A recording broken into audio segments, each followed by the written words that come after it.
यहाँ का कोई मुख्यमंत्री या कोई राष्ट्रपति या कोई प्रधानमंत्री झारखंड का असली मालिक नहीं है, एक आदिवासी यहाँ का असली मालिक है। कंपनी के गेट पे आज तक के इतिहास में कोई 20 लाख 15 लाख मुआवजा नहीं दिलाया था, सिवाय जेल कैंप के। कंपनी गेट कौन जाम किया है? जेल कैंप किया है। नगरी में जमीन कौन बचाया है? जेल कैंप बचाया है। देवेंद्र नाथ महतो बचाए हैं। 1932 का खतियान के लिए कौन चिल्ला रहा है? टाइगर जयराम महतो चिल्ला रहा है। जोहार साथियों, आज हम लोग एक ऐसे मुद्दे पर बात करेंगे जिसमें जेएमएम, बीजेपी, जेल कैंप सबके बारे में बात होगी।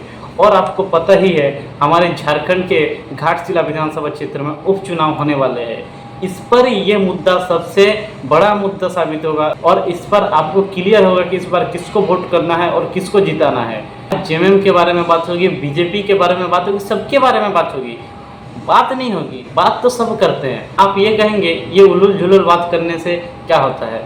बात मैं नहीं करूंगा। आज मैं आपको दिखाऊंगा सच्चाई, हकीकत क्या है, झारखंड में क्या हो रही है, कौन लोग मजा मार रहे हैं और कौन लोग सजा भुगत रहे हैं। सबसे पहले बात करेंगे जेएमएम की।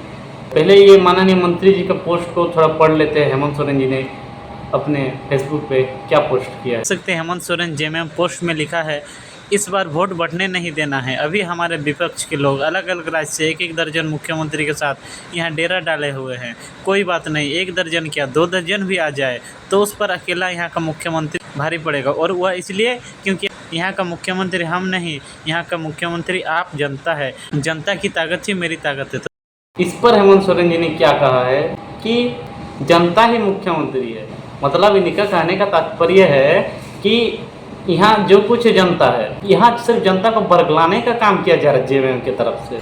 आइए बताते हैं, ये वीडियो देखिए।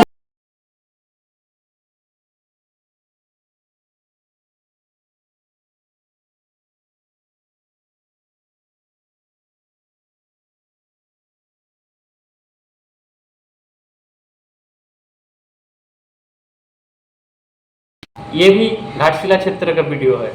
कोई अफवाह पैदा हुआ है, किसी का एक आंख नहीं है, कोई चल नहीं पा रहा है। इस तरह की स्थिति है झारखंड में। स्थिति क्यों है? जो जादूगढ़ माइन से वहाँ जो यूरेनियम निकलता है उसका रेडिएशन के चलते। अगर ये आदिवासी राज्य है, ये भारत आदिवासियों का है, ये हमारा देश आदिवासियों का है, ये हमारा घाटशिला आदिवासियों का है, तो बताइए क्या हमारी जान से भी ज़्यादा कीमत धन संपत्ति हो गई है?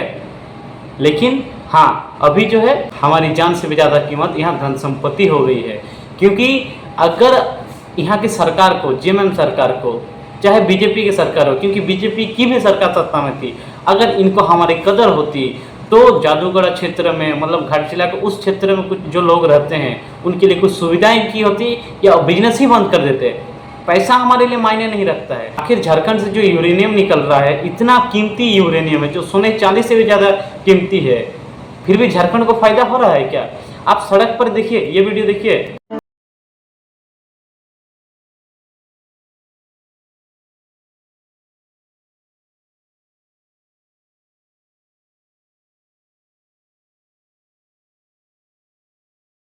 ये झारखंडी के बच्चे हैं।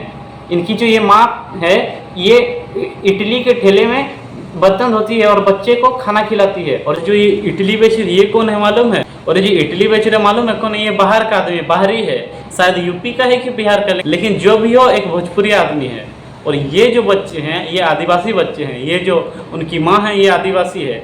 यहाँ का यूरेनियम अगर इतना कीमती है, वो भी ज़मीन से मिट्टी की तरह यूरेनियम निकल रहा है जो सोने चांदी से भी ज़्यादा कीमती है, तो बताइए इन बच्चों को गरीब होना चाहिए था? इतनी तो स्थिति बेहतर होनी चाहिए थी कि ढंग के कपड़े इनके शरीर को ढक सके। क्योंकि ये झारखंड के असली मालिक है। यहाँ का कोई मुख्यमंत्री या कोई राष्ट्रपति या कोई प्रधानमंत्री झारखंड का असली मालिक नहीं है, एक आदिवासी यहाँ का असली मालिक है। तो बताइए अगर इन बच्चों की स्थिति ऐसी है तो आप बताइए क्या जेएमएम हमारा हितैषी सरकार है? कभी नहीं। जेएमएम हितैषी सरकार है अपने परिवार का। जेएमएम हितैषी है अपने परिवार का और आप लोग हितैषी है उनके परिवार का। आप लोग कभी अपने परिवार के हितैषी बने हैं? अगर आप अपने परिवार का हितैषी बनते तो सही को चुनते। अब बोलिएगा सही कौन है? सही जेल कैंप है। मैं मुंह से नहीं बोलूँगा, मैं सबूत के साथ दिखाऊंगा। क्योंकि आप बताइए जेल कैंप ही एक ऐसा पार्टी है जो अगर किसी का देहांत भी हो जाए तो आपका मदद करती है। कंपनी के गेट पे आज तक के इतिहास में कोई 20 लाख 15 लाख मुआवजा नहीं दिलाया था, सिवाय जेल कैंप के। दूसरे नेता दिलाएंगे? दूसरे नेता तो पीछे गेट से अपना हिसाब किताब करके निकल लेंगे, लेकिन किसी में दम नहीं है।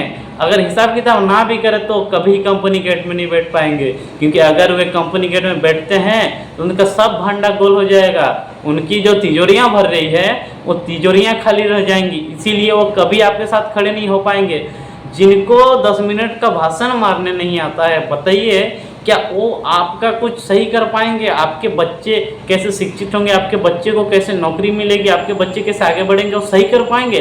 कभी सही नहीं कर पाएंगे। लेकिन रामदास मुर्मू जैसा युवा, पढ़ा लिखा युवा, आपके बच्चों की जिंदगी एकदम सही कर पाएगा। और उन जादूगोड़ा के यूरेनियम वाले क्षेत्र के लोग पीड़ित है, उस पर सिर्फ और सिर्फ जेल के में ही आपका न्याय दिला पाएगा। आप इससे पहले बताइए, क्या आपको पता था उस क्षेत्र के लोग इस स्थिति में हैं?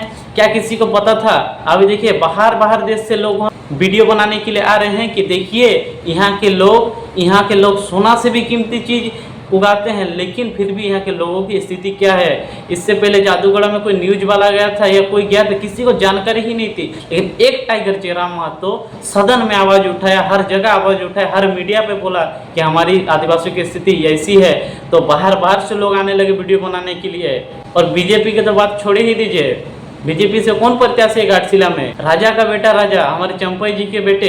आप बताइए, चंपई जी जेएमएम में थे, हमारे तरफ जेएमएम मतलब चंपई, चंपई मतलब जेएमएम, इस तरह की सोच थी।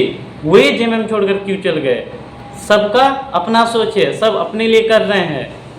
इसीलिए यहाँ पर देख रहे हैं जेएमएम में रामदास सोरेन जी के बेटे सोमेश सोरेन जी प्रत्याशी, इधर चंपई जी के बेटे बाबूलाल सोरेन जी प्रत्याशी। मतलब सब अपनी, हेमंत सोरेन जी का परिवार भी अपना हितैषी बन बैठे, सब अपना हितैषी बन बैठे हैं, सब अपने लिए यहाँ पर जी रहे। लेकिन आप लोग हैं, आप लोग उनको संवारने के लिए जी रहे, आप लोग अपने बच्चों को संवारने के लिए, अपने बच्चों के भविष्य को संवारने के लिए नहीं जी रहे। इन फोटो को देखिए, कंपनी गेट कौन जाम किया है? जेल कैम किया है। नगड़ी में जमीन कौन बचाया है? जेल कैम बचाया है, देवेंद्र नाथ महतो बचाए हैं। 1932 का खतियान के लिए कौन चिल्ला रहा है? टाइगर जयराम महतो चिल्ला रहा है। और एक चीज बात करेंगे, जयराम महतो को उदय कहाँ से हुआ? भाषा आंदोलन। भाषा आंदोलन का मेन जड़ कौन था? JMM party, Hemant Soren. जो जेएमएम पार्टी झारखंड में भोजपुरी और मगही, जो बिहारियों का भोजपुरी भाषा है, उसको यहाँ लागू करना चाहती थी। क्या बताइए, वो ये कभी आदिवासियों के बारे में सोच सकते हैं? अगर वे सोचते तो ना यहाँ भोजपुरी भाषा लागू करने का सोचते और ना ही हमारे जादूगढ़ क्षेत्र के लोगों की स्थिति ऐसी रहती। उनकी तो स्थिति छोड़िए, हम सड़क चलते देखते हैं यहाँ 4 चक्का में, सुमो के अंदर, स्कॉर्पियो के अंदर बच्चे 5 साल के 10 साल के बच्चे एकदम अच्छे कपड़े पहनकर, सूट बूट पहनकर घूमते रहते हैं। जो बाहर निकलते नहीं है, वे अपने बच्चों को कांच का दरवाजा खोल के बाहर निकालते तक नहीं है। लेकिन यहाँ के आदिवासी बच्चे इस तरह फील्ड में बोरा ढोकर वे जो लोग कार से आते हैं और अपने घर के जूठा कचड़ा बोतल फेंकते हैं, उसमें से चुन कर बोतलों को, उसमें से चुन कर कागजों को उस बोरी में भर के ले जाके बेचते हैं। और जो बेचते हैं, जो टाल वाला है, वो भी बाहर ही रहता है, उन बच्चों को गाली देकर, धमकाव कर 2 रुपया 5 रुपया में खरीदता है। तो सोचिए झारखंड की स्थिति क्या है। घाटशिला वालों, इस बार सही चुनिए। देखिए जेएमएम जो हमारा अपना था, वो कभी हमारे लिए कुछ नहीं किया। बीजेपी की तो भूल ही जाइए। इसलिए मैं ज़्यादा नहीं कहूँगा, आपको जिसको वोट देना दीजिए, लेकिन उनके मुद्दों को देखकर वोट दीजिए, उनके काम को देखकर वोट दीजिए। अगर इसी तरह झारखंड में गलत आप वोट करते रहें तो ये जो आपका वोट का अधिकार है वो कभी नहीं रहेगा। आपके बच्चों का भविष्य खत्म है और आप लोग भी खत्म हो जाएंगे। यहाँ आदिवासियों को ईसाई बनाने के पीछे लोग पड़े हुए हैं। यहाँ कितनी तरह की राजनीति चल रही है, यहाँ आपस में लड़ाने की राजनीति चल रही है, महतो माझी में, कुर्मी आदिवासी में लड़ाने की राजनीति चल रही है। तो सोचिए यहाँ किस तरीके की राजनीति चल रही है। यहाँ पर से आदिवासियों को, यहाँ पर से हम सबको खत्म करने की राजनीति है। यहाँ को झारखंड, यहाँ सिर्फ झारखंड को पैसा कमाने का स्रोत बनाना चाहते हैं कुछ लोग। नहीं तो बताइए हमारे झारखंड के मंत्रियों के घर दिल्ली मुंबई में क्यों होते? वे लोग चाहते हैं कि झारखंड को बस कमाने का स्रोत, कंपनी का स्रोत, खनिज का स्रोत, यहाँ से लूटने का, यहाँ से पैसा, इसको पैसा का भंडार बनाए हुए हैं। लेकिन यहाँ जिस गरीब के, जिस आदिवासी की जमीन है, वे गरीब ही रह जाएंगे, वे खत्म हो जाएंगे, विलुप्त हो जाएंगे। और वे नेता मंत्री और वे बड़े बड़े कंपनी वाले वे जीवित रहेंगे और वे और उनके परिवार मालामाल होकर वे हमेशा खुश रहेंगे और हमारा अस्तित्व को मिटा देंगे। इसीलिए बोल रहा हूँ भाई, इस बार सही चुनो या फिर तुम्हारी जिंदगी जो करना है करो। जोहार।